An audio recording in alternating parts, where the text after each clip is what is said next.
I think this one is going to get repotted. It's the Japonica cross Vandopsis. Never have bloomed for me. Maybe I'll just throw it out to the balcony and see what it does. It's supposed to be blooming size and it's quite healthy looking. The leaves are big. Don't know what's happening. I think somebody told me that these might need that little bit of dip in the temperature or something like that. Let's see.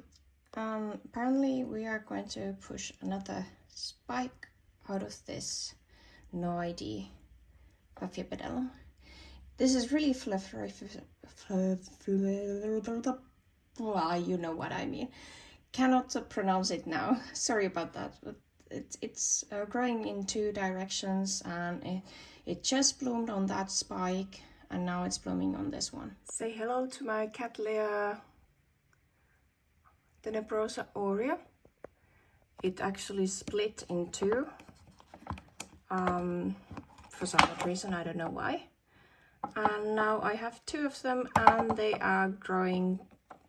This I'm not sure, it does have roots, but this one seems to be much more vigorous half of it. And it's actually residing in plastic bag. I'm not going to let any thrips to get into it. So I just take it off to water it sometimes. It takes a long time to actually dry up. So that's why I let it be there quite a long time before I open the bag next time. I just blow a little bit of air there. And it seems to be doing quite fine.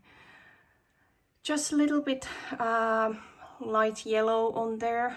I think that was for the light issues, but other than that it seems to be doing okay. Definitely going to be repotting this thing. So this is the red spots and it's climbing out of its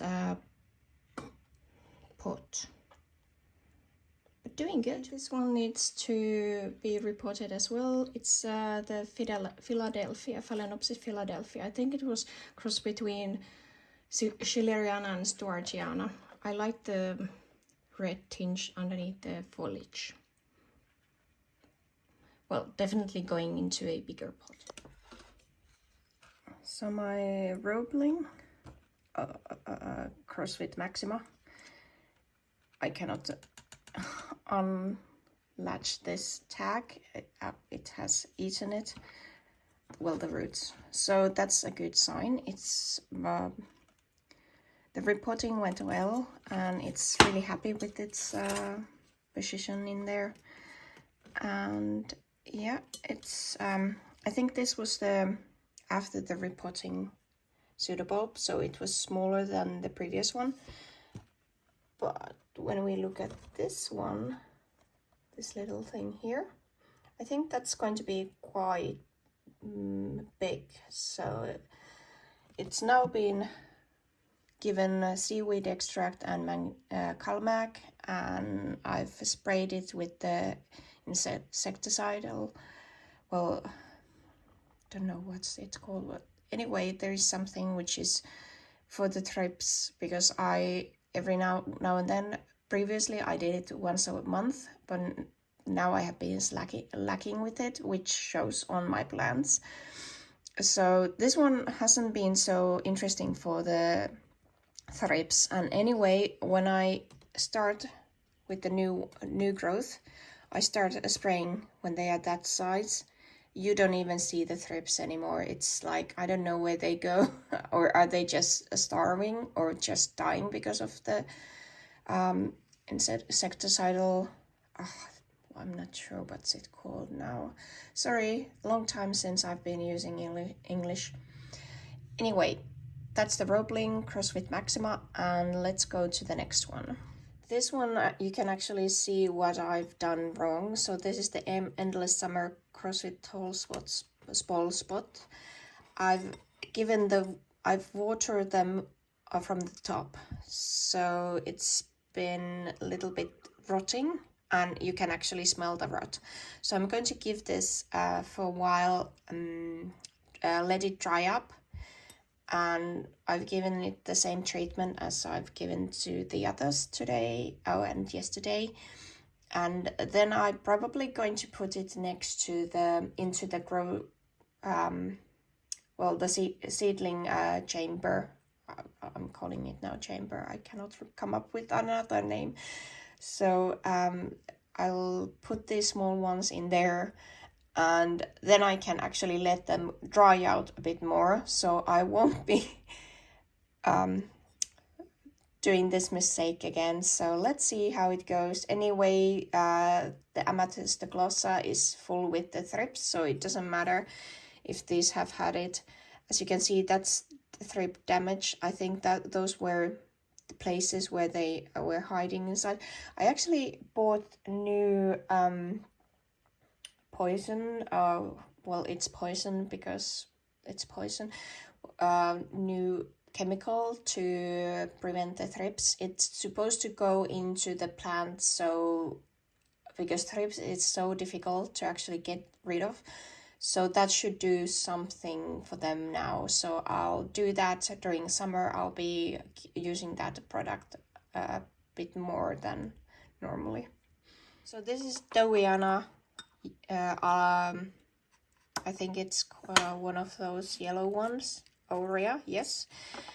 As you can see, it's been trying to grow new growths because I'm lacking with the watering, and it dries out too quickly in here. I'm not sure if the roots are good anymore.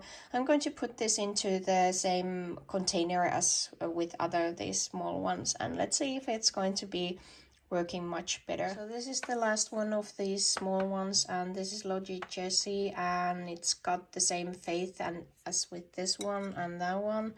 I've been just rotting them out. Now I'm going to let them dry out and then put it into that container again. So all of these are getting some good treatment, so they are able to actually dry up, but not really dry up. You know what I mean. I'll show you this that much because it doesn't give me any headaches. So this is the Violacea variety Cerulean, and it's growing new growth there. It seems to be doing quite well, and the media has been ideal for it because it's water retentive, and this is standing there behind everything, so I usually tend to forget to water it. So that media combination was a good one, even though it has like this fine husk in it, which keeps more moisture, but for being there behind everything, that's just perfectly fine. But this is growing bigger and bigger, and I'm really happy with it. And just I've heard that Violaceas can be, the Cattleya Violaceas can be difficult. Apparently I got something which is much easier than everyone else. This one I always leave a little bit of water into the pot because it's badly root bound, and I'm really waiting for these two to actually grow new roots. I haven't seen anything, so here's for hoping. And this is apparently starting new eyes. I think I saw one eye there. There must be eyes here. I just didn't want to take off this sheath yet. There is second eye. So this is really Vigorous specimen. So I'm really happy with this one. I bought this from Srecha. It's the Upa Tupa Purpurata. And yeah, I would need to repot it so it can actually be in much more humid environment. It's lacking the water because it's so small pot, but I always seem to lose the momentum with the repotting, so I'm trying to keep my eye on it now to see the new roots. But that's there, doing just fine. Really good sample of how a vigorous Cattleya can be. So this is my Glauca, Runculalia Glauca seedling. I think there is two of them. Yeah, as you can see, it's growing. I leave the water in there because it dries up quite fast, and I'm sure I'm going to actually be moving this into the seedling container as well, so give these small ones some little push, I would say.